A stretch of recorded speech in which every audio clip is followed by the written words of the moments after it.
তাহলে আমাদের তো অধিকারগুলোকে অর্জন করেছিলাম আমরা। কেন ধর্ষণ, কেন শেষ করছে? কারণ স্বাধীনতা আন্দোলনে আরএসএস বিজেপির কোনো ভূমিকা ছিল না। যে যেটা অর্জন করে না সে সেটার মানে বোঝে না, অর্থ বোঝে না, সেটাকে ধ্বংস করে। আর এই জন্যই দাঁড়িয়ে আমাদের সাংবিধানিক কাঠামোটা আমরা পেয়েছিলাম 190 বছরের স্বাধীনতা আন্দোলনের উত্তরাধিকার হিসেবে। বাকি সব কথা ছেড়ে দিলাম। আমরা স্বাধীনতা আন্দোলনে বলেছিলাম নানা ভাষা, নানা মত, নানা পরিধান, বিবিধের মাঝে দেখো মিলন মহান। এই বৈচিত্র্যকে আমরা রক্ষা করতে চাই। এখানেই যারা আপনারা বসে আছেন, কেউ প্যান্ট পরে আছেন, কেউ পায়জামা পরে আছেন, কেউ ধুতি পরে আছেন, কেউ লুঙ্গি পরে, কেউ শাড়ি পরে আছে, কেউ সালোয়ার পরে আছে, কেউ জিন্স পরে আছে, কেউ আমিষ, কেউ নিরামিষ। আমাদের বুলি আলাদা, আমাদের ভাষা আলাদা, আমাদের রুচি আলাদা, আমাদের রীতিনীতি আলাদা, কিন্তু তাও আমরা সবাই এক। আজকে আরএসএস যেটা চাইছে সেটা সবারকে একটা টানেলের মধ্যে ঢোকাতে চাইছে, একটা বদ্ধ টানেলের মধ্যে। এটাই ফাসিজম। এবং এটা ভয় তৈরি করার চেষ্টা করছে একজন প্রতিবেশী সম্পর্কে আরেকজন প্রতিবেশী।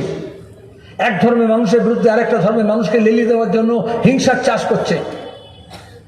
আপনি যদি একটা পরিবার চালান, পরিবারের যদি মাথা হন, আপনার প্রথম কাজ হবে পরিবারের সব সদস্যের মধ্যে যাতে একটা কোনো মনোমালিন্য না হয়, একটা ঐক্য থাকে, একটা সহমত থাকে। তাহলে প্রতিদিন খাবার টেবিলে, স্নানের ঘরে, শোবার আগে, পরে ঘুম থেকে ওঠার পরে প্রতিদিন ঝগড়া ঝামেলা হবে।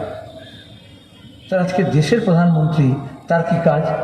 দেশের এতগুলো ভাষা, এতগুলো জনগোষ্ঠী, এতগুলো ধর্মগোষ্ঠী, তাদেরকে তো সহমতে নিয়ে আসা, একসঙ্গে নিয়ে আসা। সেখানে আরএসএসের পরিকল্পনা অনুযায়ী তিনি ভাগ করছেন প্রতিদিন। এই ভাগাভাগির বিরুদ্ধে রুখে দাঁড়াতে হবে।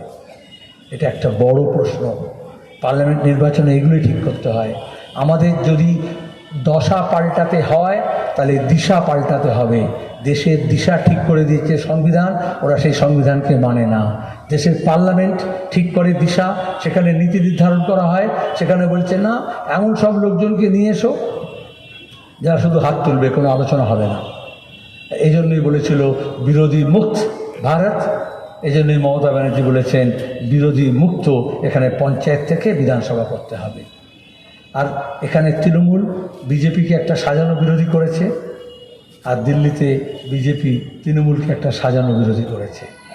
সেজন্য আমার নিজের মনে আছে, যখন নাগরিকতা বিল নিয়ে আলোচনা হচ্ছে, যখন অন্যান্য বিতর্ক হচ্ছে, যখন পার্লামেন্টে আমি দাঁড়িয়ে বললাম যে নোটবন্দির সময় সবচেয়ে বেশি লাভ করেছে দিল্লিতে অমিত শাহ আর রাজ্যে শুভেন্দু অধিকারী, বলল তদন্ত হবে।